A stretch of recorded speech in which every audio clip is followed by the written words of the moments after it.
Sementara itu, Saudara, Wali Kota Medan yang juga menantu Presiden Jokowi, Bobi Nasution, memastikan siap dipanggil KPK usai namanya disebut dalam persidangan mantan Gubernur Maluku Utara terkait izin tambang. Menantu Jokowi, Bobi Nasution menjawab siap mengikuti saat ditanya soal desakan pemeriksaan KPK setelah namanya muncul dalam persidangan terdakwa kasus korupsi suap izin tambang mantan Gubernur Maluku Utara Abdul Ghani Kasuba. Namun Bobi Nasution tidak mau berkomentar banyak soal apakah ia mengenal dan pernah bertemu dengan Abdul Ghani Kasuba terkait kasus suap izin tambang. Sebelumnya, dalam sidang mantan Gubernur Maluku Utara Abdul Ghani Kasuba mengakui ada pertemuan dengan Bobi Nasution membahas soal izin tambang dengan sebutan Blok Medan. Ini Pak, terkait Pak Mahfud MD meminta Bapak untuk diperiksa Pak. Iya Pak, terkait Blok Medan Pak, itu sebenarnya kasusnya seperti apa sih Pak? Pak, tapi sebenarnya Bapak kenal nggak sih Pak sama Pak? Saya ikut aja pokoknya. Pak kenal Ya. Izin untuk siapa? Surat izin untuk Bapak namanya Pak Bobi. Oh, untuk Pak Bobi. Pada saat itu bertemu itu mengajukan usulan permohonan izin di Maluku Utara. Dan Seperti itu. Mantan Menteri Koordinator Politik Hukum dan Keamanan Mahfud MD mendesak KPK memanggil menantu Presiden Jokowi, Bobi Nasution, usai namanya disebut dalam sidang kasus korupsi. Dalam video yang diunggah di akun media sosialnya, Mahfud MD bilang disebutnya Bobi dalam sidang telah menjadi bagian dari fakta persidangan sehingga KPK tidak boleh membiarkannya. Mahfud menilai pemanggilan Bobi oleh KPK sebagai bentuk keseriusan KPK dalam proses penegakan hukum. KPK tidak boleh membiarkan ini satu, tetapi bahwa ini belum waktunya, kan belum vonis kan. Yeah. Meskipun itu sudah menjadi fakta persidangan, kita lihat vonisnya kan dulu kayak apa kan gitu kan. KPK sudah mulai sih memanggil itu, dan menurut saya ya kalau ingin menegakkan hukum benar, menghilangkan kesan bahwa ini tidak pandang bulu, seharusnya Bobi dipanggil. Seharusnya dipanggil paling tidak kan. Anda disebut kan gitu. Blok Medan itu ini katanya gitu. Kalau enggak ya enggak usah takut, enggak apa-apa toh.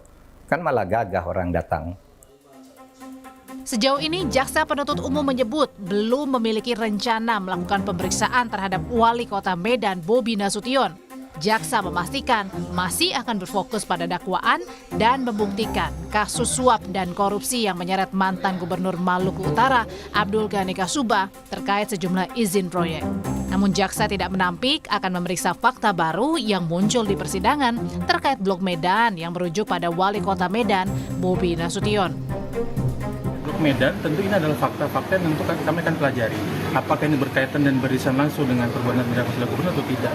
Nah tentunya fasenya ini bukan pada saat penuntutan, tapi di luar itu. Transaksi yang kemudian menemui beberapa orang terkait di luar dakwaan kami tidak bisa berkomentar.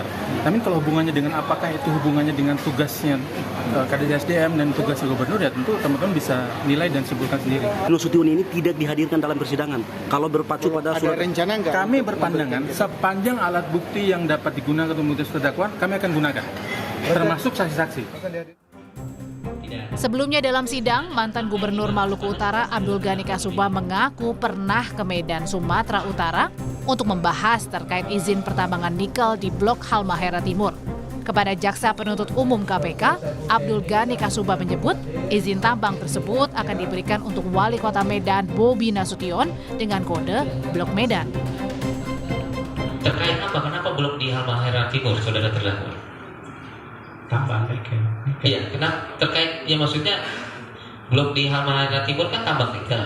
Ya, membahasnya terkait apa tambang nikel itu harus seperti apa? Izin untuk siapa? Surat izin untuk Bapak namanya Pak Bobi. Oh, untuk Pak Bobi. Pada saat itu bertemu itu mengajukan usulan permohonan izin di Maluku Utara. Dan seperti itu. Oke.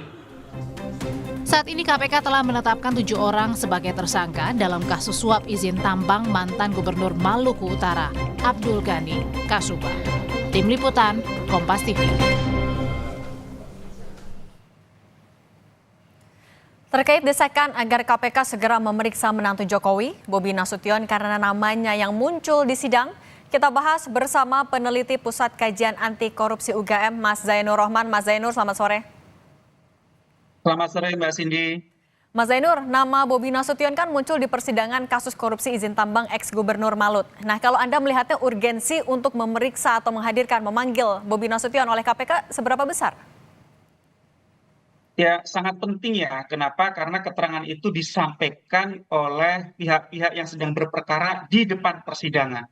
Oleh karena itu, sesuai dengan prinsip equality before the law, KPK harus menindaklanjuti informasi tersebut dengan melakukan pemeriksaan, melakukan pendalaman investigasi terhadap kebenaran informasi tersebut. Caranya bagaimana? Tentu harus dilakukan pemanggilan terhadap nama yang disebut. Nah, pertanyaannya kan adalah apakah pemanggilan tersebut dilakukan di persidangan yang saat ini berlangsung atau dilakukan di luar itu dengan melakukan penyelidikan kasus baru misalnya. Nah, ini kita serahkan kepada KPK. Tetapi kalau dua-duanya tidak dilakukan, itu menunjukkan adanya perlakuan yang berbeda atas satu kasus yang sama. Kenapa? Karena sudah menjadi kebiasaan dari KPK untuk mengembangkan perkara dari sebuah perkara menjadi perkara-perkara yang lain. Jadi memang KPK itu sudah biasa mengembangkan satu kasus yang awal mulanya terhadap satu objek tertentu, kemudian berdasarkan keterangan di depan persidangan berkembang menjadi kasus-kasus lain. Oleh karena itu gitu ya,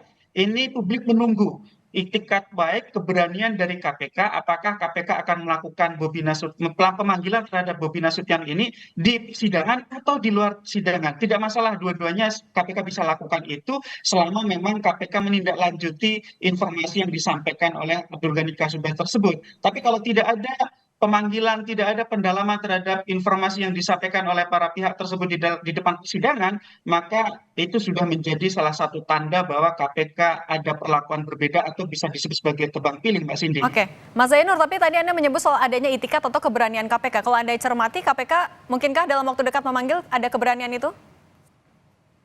Ya, KPK sendiri di beberapa kesempatan itu selalu menghindari menyebut nama yang bersangkutan begitu ya. Itu saja sudah merupakan satu bentuk perlakuan yang berbeda kalau kita bandingkan misalnya dengan kasus-kasus lain. Misalnya di beberapa kasus lain KPK terang-terangan misalnya menyebut nama dan bahkan melakukan pemanggilan nama yang disebut tersebut ke depan persidangan. Untuk apa? Untuk memperjelas keterangan yang disampaikan oleh terdakwa atau saksi begitu ya.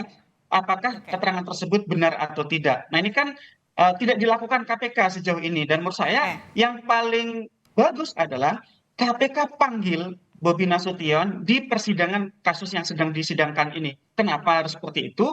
Untuk transparansi sehingga bisa di cross check keterangan masing-masing pihak. Kalau dikatakan ada pertemuan dengan Bobi dengan ex-gubernur Maluku Utara, maka itu bisa dilakukan cross check, konfirmasi. Apakah benar ada pertemuan tersebut atau tidak? Oke, Mas Zainur, tapi kalau tidak kunjung dipanggil oleh KPK, apakah akan ada implikasi hukumnya dalam kasus yang sedang ditangani oleh KPK? Ya, mungkin untuk dakwaan yang sedang berlangsung sih tidak ada ya. Tetapi terhadap prinsip equality before the law, kesamaan di depan hukum, saya pikir itu menjadi tercederai begitu ya. Artinya kasus tidak akan berkembang, Mbak Cindy. Kasus akan terlokalisir di kasus yang sekarang sedang disidangkan. Padahal SOP KPK dari dulu adalah selalu mengembangkan kasus dari satu kasus ke kasus-kasus yang lain dengan tujuan apa, Mbak Cindy? Dengan tujuan untuk mengungkap secara utuh, lengkap kejahatan yang dilakukan oleh para penyelenggara negara di satu lokus kementerian, lembaga, atau daerah tertentu. Setelah itu kemudian dilakukan scanning terhadap problem korupsi tersebut untuk dilakukan program-program pencegahan. Kalau tidak lengkap seperti ini, yang sekarang kita lihat, maka ya kemudian identifikasi permasalahannya tidak akan berjalan secara lengkap dan nanti resep-resep perbaikannya juga tidak akan lengkap, Mbak Cindy. Oke, itikat keberanian dan transparansi oleh KPK itu yang disoroti juga oleh masyarakat dalam kasus ini. Terima kasih Mas Zainur Rohman, peneliti Pusat Kajian Anti Korupsi UGM sudah berbagi dengan Kompas Petang. Sehat selalu, Mas. Terima kasih.